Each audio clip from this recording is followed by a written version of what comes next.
Hello, and thank you for stopping by for another episode of True Crime, y'all, where we talk about true crime and interesting history.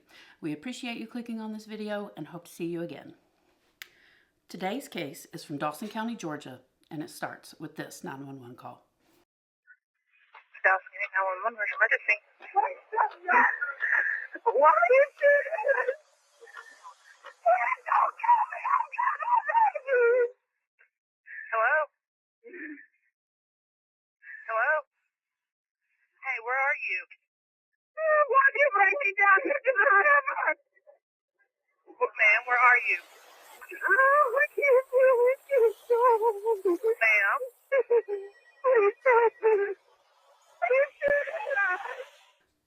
Dawson County, Georgia is considered by locals to be the moonshine capital of the world. During the Prohibition era, bootleggers took advantage of the county's relative isolation to move large quantities of moonshine. The men who drove the shine to Atlanta and beyond soon became very good at outrunning the lawmen. So much so that Dawsonville is one of the few areas to be known as the birthplace of stock car racing. These racing skills were developed on Georgia State Route 9, also known as Thunder Road, which took the men straight to Atlanta. Bill Elliott, locally known as Awesome Bill from Dawsonville, was born and raised here and is a much beloved member of the community. Dawson was incredibly rural until recently, and due to the bootleggers, was always known as a sort of outlaw county, and they celebrate this reputation with a yearly moonshine festival, held each year in October, which coincides with the autumn leaves. Dawson County is also home to Amicalola Falls, one of Georgia's 7 natural wonders, and is the tallest cascading waterfall east of the Mississippi River. On Saturday, December 19th, 2009, the Dawson County 911 call center received that distressing phone call. The time is 9 a.m. Police were alarmed and tried to call the number back. Their call went unanswered but did go to a voicemail that belonged to Jen. Sergeant Jennifer Wright and Major John Cagle of the Dawson County Police Department listened to this 911 call multiple times and were able to determine that the person the caller was talking to had a gun and had already fired it in her presence. Finding Jen and her babies just became the top priority for the Dawson County Police Department. The number Jen called from was identified as a track phone. Track phones are prepaid cell phones and typically not registered. The phone company agreed to provide phone records, and police kept trying to reach Jen with no success.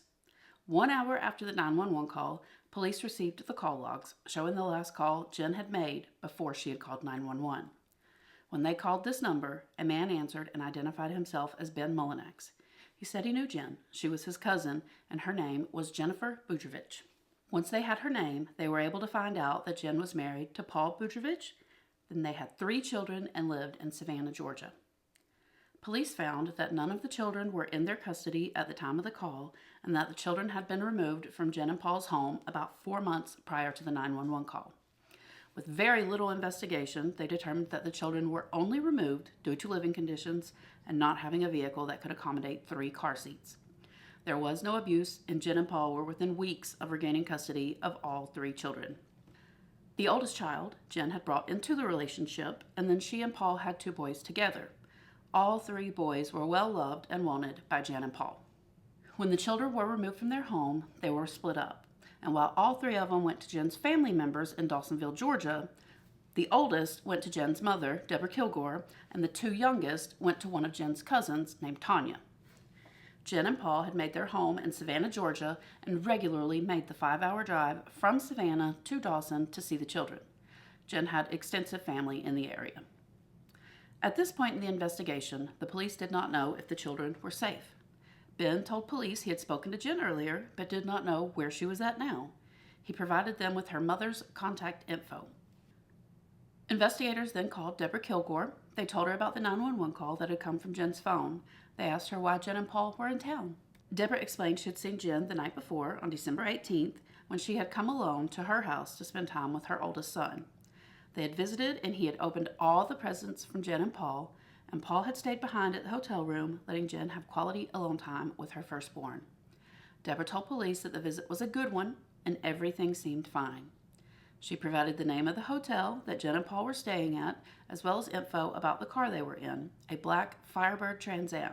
She was able to confirm the oldest child was safe and unharmed with her. Deborah told police that Jen and Paul were supposed to be visiting the 2 youngest, who were in the custody of Tanya, today. And about 1 hour before the 911 call, Deborah said she had spoken with Jen. Jen had called her while she and Paul were on their way to see the two youngest. She said Jen was really excited and looking forward to seeing the boys. The visit was scheduled for 11 a.m., and there was nothing to indicate anything was wrong. Once police obtained the license plate for the Trans Am, they put out a bolo, a be on the lookout for the car. It was around this time that Paul's family was contacted. They were notified of the 911 call and that police had not been able to find or reach Paul or Jen. The Budrawich family immediately started calling Paul, trying to make contact. Jen's cousin Tanya was contacted, and she confirmed both of the youngest were safe and with her. All of Jen's babies were safe. Now police just had to find Jen and Paul. Tanya told police she had not seen Jen or Paul that morning, and the hotel they were staying at was conveniently located between the children's locations and was only about 4 miles from Tanya's house. 6 hours after the 911 call, and police are still searching for both Jen and Paul. In the 911 call, Jen had asked, "Why did you bring me down to the river?" Police knew there are only 2 rivers in Dawson, the Etowah and Amicalola rivers, and they also knew there was no river along the route they would have taken that morning on their way to Tanya's. Police started searching along both rivers. They were searching all campgrounds, kayak put-ins, canoe launches, and any river access points. The Department of Natural Resources had rangers who were helping out in the search also. It was around this time that police started looking at Paul as a possible suspect. 15 hours after the 911 call, police had found the Budrowich's Trans Am. The car was in a parking space at a local grocery store in neighboring Pickens County, 5 miles from the nearest river. Police all stated there appeared to be no struggle in or around the car, no guns or ammo visible, and the vehicle was searched and any evidence found in the Trans Am was preserved. Jen's purse, some documents, presents for the 2 youngest, and a life insurance policy on Jen that Paul had taken out less than 2 months before were all found. And this is when they really started suspecting Paul. Surveillance videos from all the surrounding businesses were requested and received the next day. Upon review, police watched as the Trans Am arrived in the parking lot at 11 a.m. on Saturday the 19th. It was followed by an older model blue pickup truck with no tailgate. They watched as a man exited the Trans Am and got into the truck, which was also driven by a male. At this time, police could not determine their identities and were unable to tell if either man was Paul. Due to the graininess of the videos, police were not able to tell much about the 2 drivers. What they did know was that these 2 men were now their main suspects in Jen's disappearance. Sunday, police called Deborah to come in for an interview, and she arrived with her husband, Jesse Kilgore. It was during this interview that Deborah told detectives that Jen and Paul had fought all the time. She said Paul hit Jennifer and was abusive to her. Deborah said that Jen never expressed any fear of Paul, stating, "She didn't have to. I saw the fear in her eyes." She also said Jen and Paul had fought about finances and that it had put a strain on the relationship. It was during this time that Deborah expressed her belief that Paul had something to do with Jen's disappearance. To Dawson County Police Department, Paul was increasingly looking like an even better suspect than before. Paul's family, meanwhile, were desperately searching for both Paul and Jen, not only to find them, but to help clear Paul of any involvement. They were quick to load up and head to Dawsonville to assist in any way possible. After several hours had passed, the phone company was able to successfully triangulate the 911 call and provide police with a general area to search. The closest cell tower was 25 miles off the path Jen would have taken that morning, and the 911 call had pinged near the Amicalola River, which narrowed the search field. Over the next several hours, the search continued around the Amicalola River, but they found no trace of Jen or Paul. On Sunday, 31 hours after the 911 call, one of the Department of Natural Resources rangers went to 6 Mile Put-In, a remote, rural location that you'd have to be a local to find. He found drag marks and blood on the ground. After calling in his discovery, within minutes, police had descended on the Amicalola River. 6 Mile Put-In was found to be the crime scene where Jen had made the 911 call. Police found spent .380 ammo and bloody drag marks to the river. Within hours of finding the crime scene, about 600 yards downstream, search teams found a body they were able to identify as Jennifer Budrawich. She had been shot and had multiple abrasions. There was no sign of Paul. Sergeant John Cagle made the call to Deborah Kilgore to tell her that Jen had been found. On that phone call, Sergeant Cagle told Deborah what they thought had happened. During this phone call, Deborah again stated that Paul hit Jen, even though it could not be confirmed by anyone else. Police also had conversations with Paul's family, and while they did consider him a suspect at that time, they confirmed they were still searching for him. After discovering Jen, police got a hit on the blue pickup truck that was seen on the surveillance video. Although the video had not been able to capture the license plate, it had provided some identifiable characteristics, specifically the missing tailgate. Police were able to search their system and found that several weeks prior to the 911 call, the blue truck they were looking for had been pulled over. That blue truck was registered to Jacob Taylor. Police immediately requested a search warrant and went to Jacob's house to speak with him. When they arrived, they did not see the blue truck in the driveway or on the property, but Jacob was very agreeable and allowed the police to conduct their search. Jacob was a registered gun owner, and they found multiple guns, but no .380, and none of the ammo found was a match to the .380 found at the crime scene. Jesse was pretty transparent with police, and he provided an alibi for Saturday morning that was quickly verified. He was at work. He also told police he had loaned the truck to his father, Jesse Kilgore. And if that name sounds familiar, it's because Jesse Kilgore is married to Deborah Kilgore, Jennifer's mother. Deborah and Jesse Kilgore also had custody of Jennifer's oldest child. Police saw this as a clear connection between Jen and the blue truck. They now suspected Jen's stepfather, Jesse, of being one of the men who had taken the Trans Am to the parking lot and driven off in the blue pickup truck. Later that afternoon, police went to the home of Deborah and Jesse Kilgore. When speaking to Jesse, he expressed concern about Jen. He told them he had been out of the county that Saturday morning, several counties away, as a matter of fact, and Jesse also stated he was with his nephew, Ben Mullinax. Jesse said he and Ben were helping someone move furniture, and neither of them were even close to Dawson County that morning. At the time of this interview, Jesse had no idea of the surveillance footage. Police now suspected that Jesse and Ben were the men driving the Trans Am and the blue pickup truck. As police pressured Jesse a bit, he kept saying he was hours away, so the police let him talk. During this interview, the police learned who was the father of Jen's eldest son, the son who Deborah and Jesse Kilgore now had custody of. The father is Jesse Kilgore, Jennifer's stepfather. Jesse told police that his relationship with Jennifer was consensual, but according to Paul's family, this was not true. Multiple family members of Paul's told police that Jen had confided in them that Jesse had actually molested her from the age of 12 or 13 and had SA'd her when she was 17, which resulted in the birth of her first child. Paul's family were becoming more and more concerned about his whereabouts. They feared that he was also in danger. They said that Paul loved Jen and all three children very much. They assured the police that Paul would never have harmed any of them. They also said Jesse was evil and obsessed with Jen, which was one of the main reasons they'd moved to Savannah to get away from Jesse.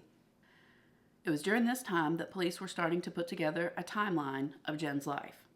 They found that Jen gave birth to her first child in 2005, that Deborah married Jesse after the birth of that child, that Jen and Paul married in 2006 and had 2 children together quickly.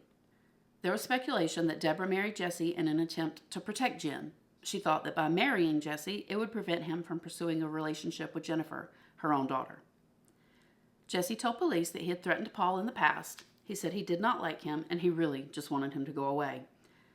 At the end of this interview, police asked Jesse if he would be willing to come to the police station for further questioning. He agreed, and both he and Deborah showed up at the police station. Jesse was taken to an interview room, and after he had been there for a while, he asked police if he could speak with Deborah. Police honestly thought there was a tiny chance that Jesse would confess to murdering Jen or would implicate himself in some way, so they agreed to this request. They set Jesse up in an interview room that had video and audio recording capabilities. Jesse told Deborah he had not hurt Jen and that he didn't know anything. He told Deborah he loved his family and wouldn't hurt one of his own. After this fails to yield a confession, police confront Jesse with the security footage they had of the Trans Am being driven to the grocery store in Pickens County, and they also had his son's blue pickup truck, to which Jesse had confirmed he had been using that day on that same video footage. Jesse now knew the police were suspicious of him for Jennifer's murder. They knew he was involved in some way. So Jesse changed his story. This is what he told police. Jesse stated he had had problems with Paul and Jennifer. So he had asked his nephew, Ben Mullinax, to set up a meeting with the couple at 6 Mile Put-In so they could get together to discuss and hopefully resolve any issues they were having. Jesse wanted Ben there, too, as a witness. And if you remember, Ben is also Jen's cousin, and he was helping Jen and Paul find a new car, one that would hold 3 car seats and was reliable. So when Ben called Jen, he used the promise of finding a suitable vehicle to lure her to the river. Jesse then told police that only Paul had shown up. He said Paul got out of the truck and immediately started attacking him. Jesse said he and Paul fought, and he was able to take a gun away from Paul, and then he shot Paul. Jesse admitted to shooting Paul, but said it was self-defense and he had no memory of the fight itself. Jesse said after shooting Paul, he had dragged the body down to the river and thrown it in. Police now had a confession that Paul was dead. There was another body out there to find. They had to keep searching the river. The next morning, police found Paul in the Amicalola River, just a couple hundred yards from where Jen was found. Paul had been shot 2 times in the torso, and police determined Paul was shot with the same .380 that Jen had been shot with. And since literally no one believed Jesse's story, he was taken into custody. He was arrested and charged with the murders of Jennifer and Paul Budrawich. Police also believed that Ben Mullinax was involved in the double murder. So Ben was brought into the police station, and he told police what they thought to be a true account of what happened at 6 Mile Put-In that morning. Ben said Jesse had asked him to set up a meeting with Jennifer and Paul at the river and tell them it was about a car to make sure they would show up. And since the vehicle was the only thing standing in the way of the couple regaining custody of the children, it was almost a guarantee they would. Jen and Paul had arrived together, and Jesse had gotten angry and fought with Paul. He said the 3 of them had argued over the oldest child, the biological son of Jen and her stepfather Jesse. Ben saw Jesse with a gun in his hand. He said he did not know Jesse had brought a gun, and he had yelled at Jesse, "Don't do it, do not do it." Ben said Jesse had then shot Paul. It was around this time that Jen made the 911 call. Ben said Jesse then shot Jennifer, and Jesse had dragged both bodies down to the river access and had thrown them in. Ben Mullinax was arrested for his involvement in the murders of Jen and Paul. Paul's family were really surprised that Ben was involved. They had thought Ben and Jennifer were close. Jesse Kilgore pled guilty to the murders. He received 2 life sentences with no possibility of parole. Ben Mullinax pled guilty to murder. He was given the lighter punishment of 2 life sentences for cooperating with police. Paul's family was there and provided very impactful victim statements. And Jesse Kilgore and Ben Mullinax are both still in prison today.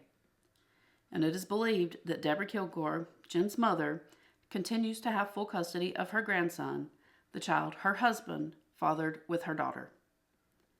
It was stated in a piece online that Deborah has taken that child to see his father in prison. The 2 younger children are said to be doing well, but it's not been made public who eventually was granted custody of them.